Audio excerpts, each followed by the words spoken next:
भारत का ख्वाब अखंड भारत। दुनिया में बड़ी बड़ी ताकतें आईं, बड़े बड़े एम्पायर्स बने, लेकिन वक्त के साथ ख़त्म हो गए। बरे सगीर जिसको पहले हिंदुस्तान कहा जाता था, इसका रकबा भी बहुत वसी था, लेकिन आहिस्ता आहिस्ता इस पर भी कब्जा होता गया। कोई किसी मुल्क के साथ मिल गया, कोई किसी के साथ। अब भारत में हिंदुस्तान के लोग चाहते हैं कि वो दोबारा से अखंड भारत बनाएं और वो सब इलाके भारत में दोबारा शामिल हों जो पहले भारत का हिस्सा थे। इसके लिए भारत में मुख्तलिफ शोज होते रहते हैं, जैसे कि अब ये तस्वीर आप देख सकते हैं। अखंड भारत की बात की जाए तो इसमें भारत का मौजूदा नक्शा तो है ही, इसके अलावा पूरा पाकिस्तान, पूरा बांग्लादेश, फिर अफगानिस्तान का हिस्सा, इसके अलावा चीन के कुछ हिस्से और म्यांमार, इसके बाद सऊदी अरब और ओमान का साहिली इलाका, फिर मलेशिया, इंडोनेशिया के जजायर वगैरह भी इस अखंड भारत में शामिल हैं। ये आरएसएस का भी ख्वाब है कि अखंड भारत बनाया जाए। अब ये आर्टिकल आप देख सकते हैं।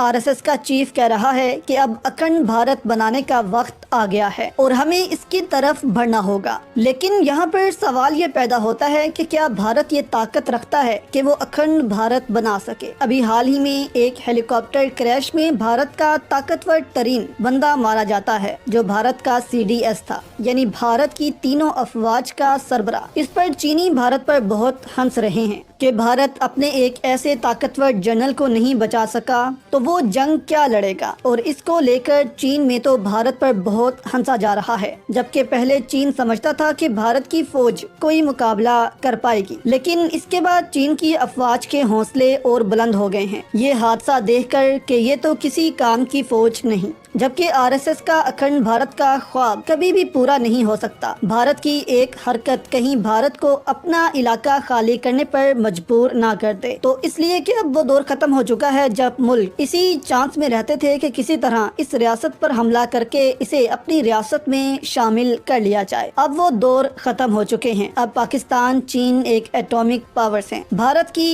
एक गलती भारत को अपने इलाकों से महरूम कर सकती है।